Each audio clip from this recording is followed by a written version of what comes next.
আৰু এই মুহূৰ্তত এটা ডাঙৰ খবৰ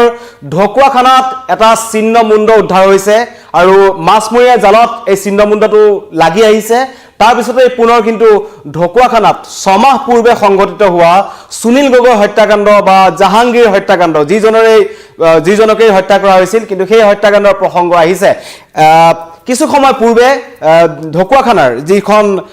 শিঙিয়া দলং আছে সেই শিঙিয়া দলঙৰ ওচৰত কেজনমান মাছমৰীয়াই মাছ মাৰি আছিল আৰু জাল মৰাৰ সময়ত এটা বস্তা উঠি আহে আৰু বস্তাটোৰ ভিতৰটো যেটা খুলি চাই তাৰ ভিতৰত কিন্তু এটা চিহ্ন মুণ্ড এটা কংকাল উদ্ধাৰ হৈছে চিহ্ন মুণ্ডৰ মূৰটো উদ্ধাৰ হৈছে মানুহৰ আৰু তাত এটা হেয়াৰ ডায়াৰৰ লগত কিন্তু উদ্ধাৰ হৈছে লগে লগে প্ৰসংগ সকলোৰে মনত প্ৰশ্ন হৈছে সমগ্ৰ ঢকুৱাখানাবাসী ৰাইজৰ মাজত প্ৰশ্ন হৈছে কাৰণ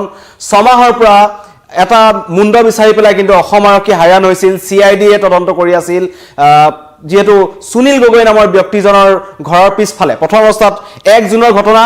1 জুনৰ নিশা সংঘটিত হৈছিল আৰু 2 জুনৰ পুৱতি নিশা পোহৰলৈ আহিছিল কাৰণ সুনীল গগৈ নামৰ এজন ব্যক্তি যিজন বিজেপি কৰ্মী বুলিও তেখেতক কোৱা হৈছিল তেখেত ঠিকাদাৰ আছিল কিছুমান চৰকাৰী কাম কৰিছিল কিন্তু তেওঁৰ ঘৰৰ পিছফালে অতি ৰহস্যজনকভাৱে এটা মৃতদেহ উদ্ধাৰ হৈছিল তাকো জ্বলাই দিয়া অৱস্থাত হত্যা কৰি ব্যক্তিজনৰ মূৰটো কাটি মূৰটো বেলেগত পেলাই দিয়া হৈছিল আৰু ব্যক্তিজনক বিভিন্ন ধৰণৰ তেখেতৰ গাত কেমিকেল লগাই পেলাই নিখাৰ ভিতৰতে জ্বলাই দিয়া হৈছিল সকলে সন্দেহ কৰিছিল প্ৰথম অৱস্থাত হেতু সুনীল গগৈ বুলি কাৰণ সুনীল গগৈ সেই নিখাৰ পৰা নিখোজ হৈ আছিল আৰু মাছ মাৰিবলৈ গৈছিল সুনীল গগৈ আৰু প্ৰথম অৱস্থাত সকলে ভাবিছিল যে এয়া সুনীল গগৈ মৃতদেহ আৰু তেখেতক হত্যা কৰা পৰিকল্পিতভাৱে হত্যা কৰা হৈছে বুলি চিন্তা কৰা হৈছিল কিন্তু সময় বাগৰাৰ লগে লগে যেটা তদন্ত হ'ল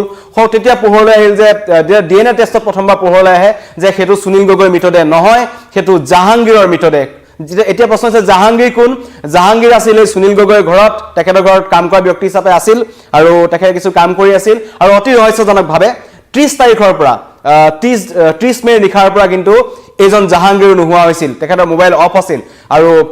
পিছত যেতিয়া ঘটনা পোহৰলৈ আহে সকলোৱে সন্দেহ কৰিছিল যে সুনীল গগৈয়ে জাহাংগীৰক হত্যা কৰিছে মানুহ লগাই পেলাই আৰু তেখেত বহিৰাজ্যলৈ পলাই গৈছে তাৰ পিছৰ পৰ্যায়ত বিভিন্ন তদন্ত চলিল SIT গঠন হ'ল CID দল তালে গৈছিল সংযুক্তা পৰাখৰ নেতৃত্বত DGPয়ে নিজে সেই স্থান পৰিদৰ্শন কৰিছিল কিন্তু কোনো ক্লু পোৱা নাছিল কিন্তু 6 মাহৰ পিছত হঠাৎ আজি এটা চিহ্ন মুণ্ড উদ্ধাৰ হোৱাৰ পিছতে কিন্তু এতিয়া গোটেই সমগ্ৰ ঢকুৱাখানাত উঠৰমখল লাগিছে কাৰণ সকলোৱে সন্দেহ কৰিছে যে হেতু মিটৰ চিহ্ন মুণ্ডটো কিন্তু জাহাংগীৰৰ হয় যিজন জাহাংগীৰক বিচাৰি পৰিয়ালে হাহাকাৰ কৰিছিল তেখেতক হত্যা কৰা হৈছিল বুলি কোৱা হৈছে কাৰণ সুনীল গগৈ বৰ্তমান জীৱিত বুলি অসম আৰক্ষীয়ে ক'ব বিচাৰিছিল আৰু তেখেত বহিৰাজ্যত আত্মগোপন কৰাৰ তথ্য অসম আৰক্ষীৰ হাতত আছিল গতিকে এতিয়া প্ৰশ্ন যে শিলগুটি যেটো এতিয়া মৃতদেহ উদ্ধাৰ হ'ল মৃতদেহ গৈছে চিহ্ন মুণ্ড যোনটো উদ্ধাৰ হ'ল এই চিহ্ন মুণ্ডটো য'ত উদ্ধাৰ হৈছিল সেই বেগটোৰ ভিতৰত কিন্তু এটা শিলগুটি থৈ দিয়া হৈছিল গতিকে যি হত্যা কৰিছে পৰিকল্পিতভাৱে সেই বস্তাটোৰ ভিতৰত এটা শিলগুটি দি পেলাই তেখেত নদীত পেলাই দিয়া হৈছিল যাতে কোনো কাৰণত পিছৰ পৰ্যায়তো সেই চিহ্ন মুণ্ডটো ওপৰলৈ উঠি নাহে গতিকে বৰ্তমান সময়ত সেই স্থানত ঢকুৱাখানা আৰক্ষী উপস্থিত হৈছে আৰু ঢকুৱাখানা আৰক্ষী উপস্থিত হৈ পেলাই এই ঘটনাৰ তদন্ত আগবঢ়াই নিছে কিন্তু সমগ্ৰ ঘটনাৰ আঁৰত কোন আছিল হেতু কিন্তু আৰক্ষীৰ তদন্তত পোহৰলৈ নাহিল যি ৰাজ্যক আপাৰ্য সুনীল এই হত্যাকাণ্ড সুনীল গগৈ ঘৰৰ পিছফালে নিখাৰ ভাগত কেইবাজনো লোকে হয়তো এজন ব্যক্তিক হত্যা কৰিছিল আৰু সকলোৱে কৈছিল যে সিৰিয়েল কিলাৰ ব্যৱহাৰ কৰা হৈছিল তেখেতলোকে কিছু বাহিৰৰ পৰা যিসকল হত্যাকাণ্ডত ব্যৱহাৰ কৰা কিছু ব্যক্তি থাকে যিসকল তেওঁলোকে এনেকুৱা ধৰণৰ কাণ্ড সংঘটিত কৰে তেনেকুৱা ধৰণৰ দল ব্যৱহাৰ কৰা হৈছিল বুলি সন্দেহ কৰা হৈছিল কাৰণ এজন ব্যক্তিক হত্যা কৰি ডিঙিটো কাটি ডিঙিটো অন্য স্থানলৈ লৈ যোৱা পিছৰ পৰ্যায়ত মৃতদেহটোত কেমিকেল খানি যাতে হাতৰ ছাপ ধৰিব নোৱাৰি এনেকুৱা ধৰণৰ যি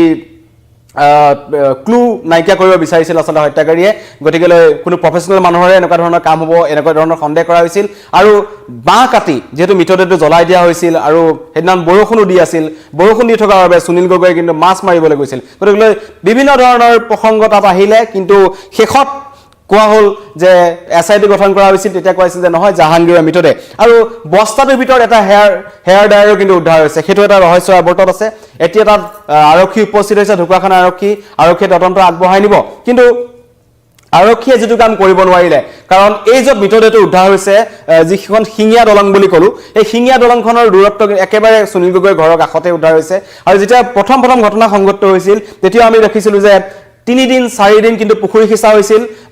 যাতে ছিন্নমুণ্ড ক'ৰবাত নহয় ক'ৰবাত উদ্ধাৰ হয় আৰু নদীটো বিচাৰি পেলাই তদন্ত অভিযান চলিছিল বা সুনীল গগৈৰ ঘৰৰ আশে-পাশে যিমান পুখুৰী আছে সকলোতে কিন্তু অভিযান চলিছিল কিন্তু অতি ৰহস্যজনকভাৱে এই শিঙীয়া দলঙৰ তলত এইখিনি চলিছিল নাই সেইটো এতিয়া ডাঙৰ প্ৰশ্ন কাৰণ যেহেতু সুনীল গগৈ এই মিটত যিটো ছিন্নমুণ্ড উদ্ধাৰ হ'ল ছিন্নমুণ্ডটো উদ্ধাৰ হোৱাৰ পিছত প্ৰথম প্ৰশ্ন আহিছে ছিন্নমুণ্ডটো জাহাংগীৰৰ নেকি কাৰণ বৰ্তমান যিটো গেলি পচি গৈছে ধৰিব পৰা অৱস্থাত নাই আৰক্ষী উপস্থিত হোৱাৰ পিছতে কিন্তু প্ৰসংগ আহিছে ছমাহৰ পুৰণি এটা হত্যাকাণ্ডত যি হত্যাকাণ্ড কিন্তু সমগ্ৰ ৰাজ্য জোকাৰি গৈছিল আৰু এই হত্যাকাণ্ডটো আৰক্ষীৰ হাতত কোনো ধৰণৰ ক্লু নাছিল এক প্ৰকাৰ সকলোৱে পাহৰিয়ে পেলাইছিল কিন্তু আজি এই মাছমৰীয়া কিজনৰ জালত এই যিটো বস্তা উঠি আহিল আৰু বস্তাটো খুলি দিয়াৰ লগে লগে কিন্তু ছিন্নমুণ্ড উদ্ধাৰ হ'ল আৰু ছিন্নমুণ্ডটো উদ্ধাৰ হোৱাৰ লগে লগে সকলোৱে এতিয়া দায়তায়ৰ প্ৰশ্ন সকলো উৎসুক এই ছিন্নমুণ্ডটো কাৰ জাহাংগীৰৰ নেকি নে সুনীল গগৈৰ নেকি সুনীল গগৈ ক'ত আছে ইমান দিনে সুনীল গগৈ কিয় আৰক্ষীয়ে সুনীল গগৈ ক'ত আছে ঠিকনাটো বা তেখেতক বিচাৰি উলিয়াব নোৱাৰিলে হত্যাকাৰী সঁচাকৈ সুনীল গগৈকে হত্যা কৰি থৈ গৈছিল নেকি জাহাংগীৰক যদি হত্যা কৰিলে এই ছিন্নমুণ্ডটো জাহাংগীৰৰ নেকি গতিকে বহুত প্ৰশ্ন থাকিব কিন্তু বৰ্তমান তদন্ত আগবাঢ়ি বঢ়াব কিন্তু পুনৰবাৰ কৈছো ছমাহৰ পিছৰ এটা হত্যাকাণ্ড পোহৰলৈ প্ৰাসংগিক হৈ পৰিছে বৰ্তমান সময়ত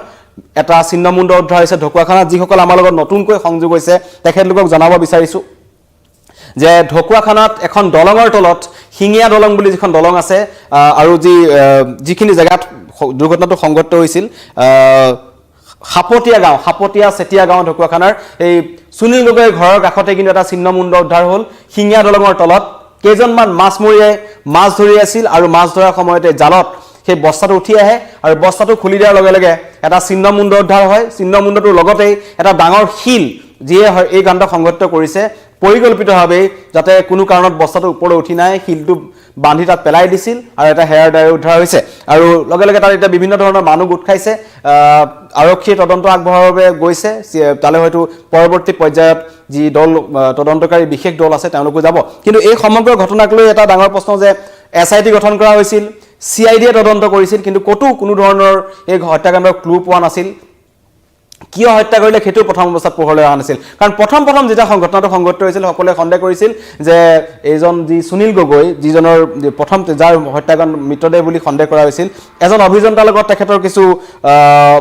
মতানৈক্য আছিল আৰু সেই দেখি তেখেতক হত্যা কৰা বুলি প্ৰথমতে সন্দেহ কৰা হৈছিল কিন্তু পিছৰ পৰ্যায়ত দেখা পোৱা গ'ল যে নহয় ঘটনা উলুটা পাক হ'ল এই জাহাংগীৰ বোলা ব্যক্তিজন যোনজন আছিল সুনীল গগৈৰ ঘৰত তেখেত কিন্তু দুদিন আগৰ পৰাই ৰহস্যজনকভাৱে নাইকিয়া হৈছিল আৰু তেখেতৰ পৰিয়ালৰ সৈতে সংযোগ নাছিল আৰু 3 লাখ টকাৰ লেনদেনৰ প্ৰসংগ আছিল হয়তো 3 লাখ টকাৰ কাৰণে হত্যা কৰা হৈছিল জাহাংগীৰক আৰু এই হত্যাকাণ্ডৰ আঁৰত খুদ সুনীল গগৈ আছে নে অন্য ব্যক্তি আছে বা সুনীল গগৈ জীৱিত আছে নাই গতিকে বহু প্ৰশ্ন এই ঘটনাৰ ভিতৰত সোমাই আছে অধিক ৰহস্যঘন হৈ আছে এই ঘটনা কিন্তু এতিয়া এটা কথা ক'ব পাৰি যে যেহেতু ছিন্নমুণ্ডটো উদ্ধাৰ হৈছে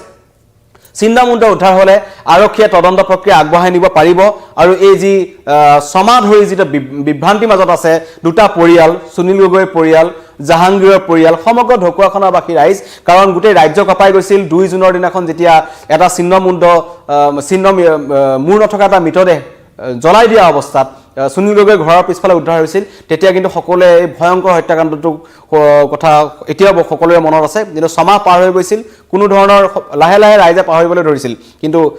পাহৰিবলৈ ধৰাৰ সময়তেই আজি হঠাৎ এই ঘটনাৰ প্ৰসংগ আহিল আৰু তদন্ত আগবঢ়াই নিব আৰক্ষী আহিছে কিন্তু ডাঙৰ প্ৰশ্ন ছিন্নমুণ্ডটো কাৰ জাহাংগীৰৰ নে সুনীল গগৈ সেইটো